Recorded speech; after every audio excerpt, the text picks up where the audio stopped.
It has been a historic semester for the Marist basketball program, as the women's and men's team each took international trips for the first time.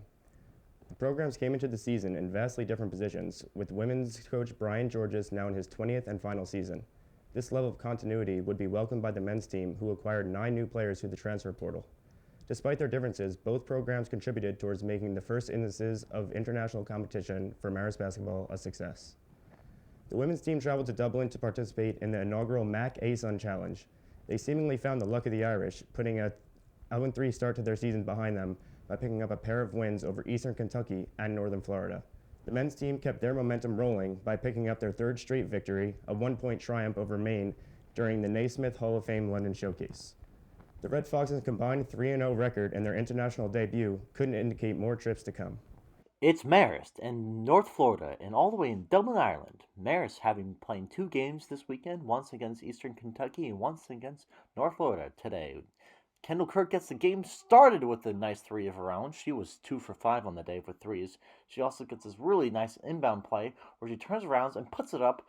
She was 8 for 13 for field goals. She was also with 5 assists on the day with another deep 3 of her own right there. Kirk was also on the defensive end where she gets her own steal here. She was the player of the game today.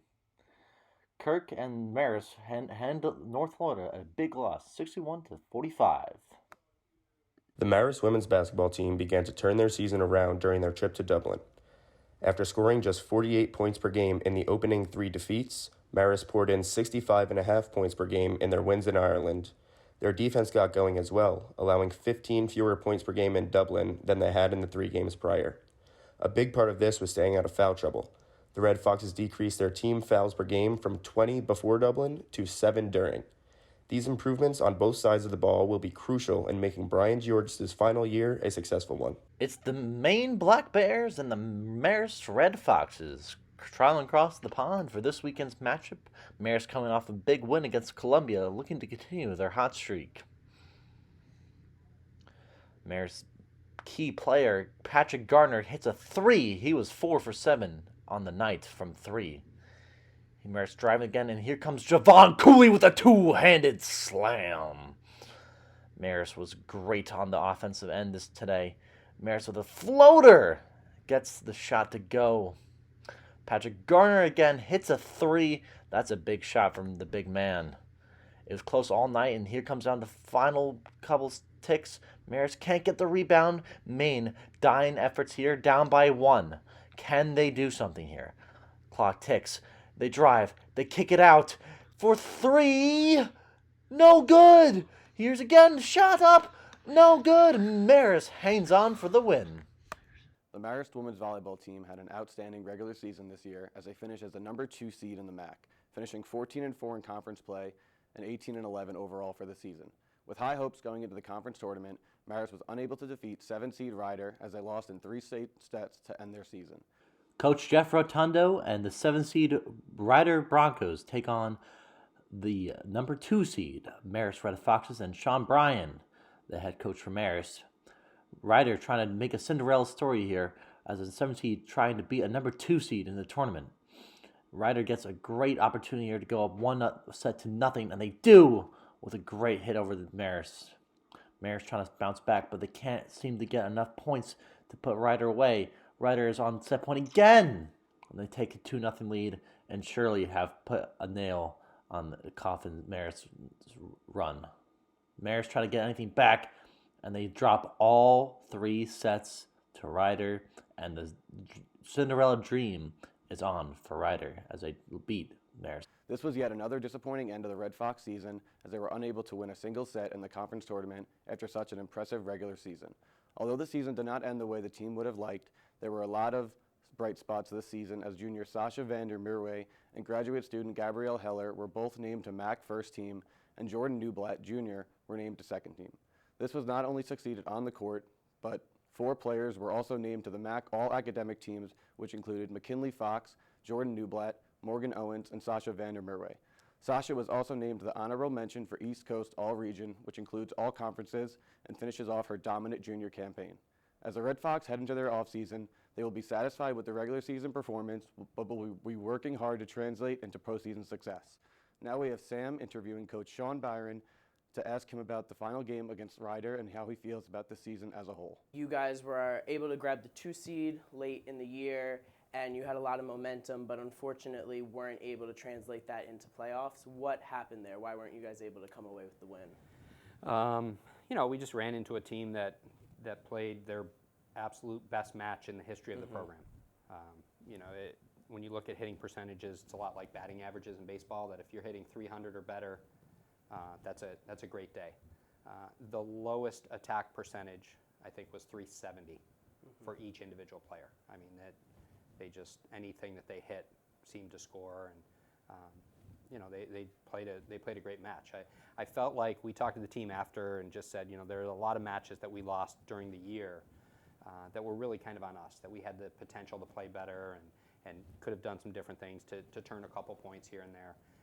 And really, Ryder never gave us a chance to. It was one of those lightning in a bottle situations. Right. So then when you're talking to the team afterwards and it's one of those games per se, how do you go about that talk?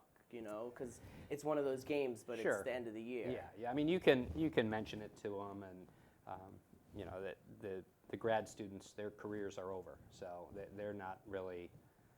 It doesn't matter why you lost at that point, certainly everybody's disappointed at that point, and there's not a lot that you can say in terms of, other than we're proud of them, and hopefully we'll be in that situation next year.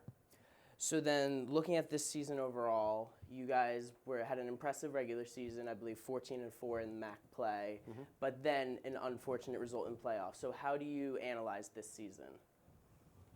I think overall I thought we had a good year in terms of picking up Gabby Heller late didn't hurt. A first team All MAC player that we weren't even sure we were going to have enough position players on the outside, because we had 3 players with ACL injuries on the bench, and to be able to be second place in the conference. And we've made that kind of transition. We were 4th in 2019, 2020 we didn't have a season.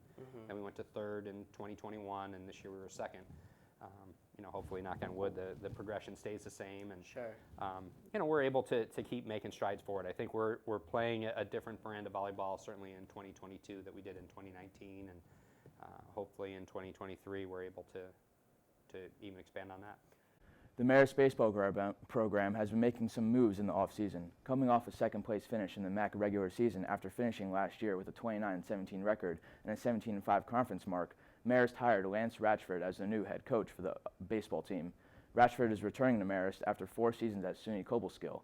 He was named the North Atlantic Conference Coach of the Year last season, proving that he is a great pickup for the Red Foxes. Marist also picked up plenty of new talent with pitchers Ethan Marzo, Aiden Vargas, Andrew Fierro, Colin Carter, along with infielder Julian Abreu and outfielder Luis Rodriguez. Returning Red Fox veterans like shortstop Dylan Hoy are gearing up for training with the rest of the team and have high hopes for the upcoming season. Dylan has been an essential part of the team in recent years, and his efforts are being noticed by professional scouts.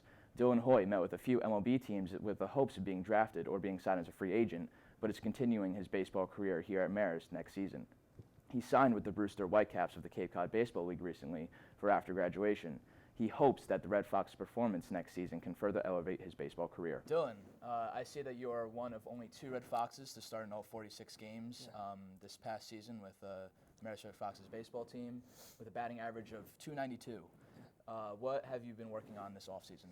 Yeah, so it's been a bunch of new stuff. I mean, I'm sure we'll get into it eventually about the whole new coaching staff and everything. It's been great to have them. We kind of just been adjusting to that. And we have a new hitting coach that came in. So we've just been working on, staying balanced, staying strong in our legs, and just building a good foundation and base. Well, as I mentioned previously, you hit an incredible batting average, .292, with 12 doubles, a triple, and 1 home run last season. What are your goals yourself for this upcoming season? Yeah, so I mean, it's a little different this year. I've always been, every year you have those individual expectations, to hit this, hit that. And in baseball, it's super tough because there's a lot of factors that you can't control. So, going into this year, I really just want to win a MAC championship. It's my senior year, possibly my last year. You never know how everything works out. But I really just want to make a run with these guys and make something special.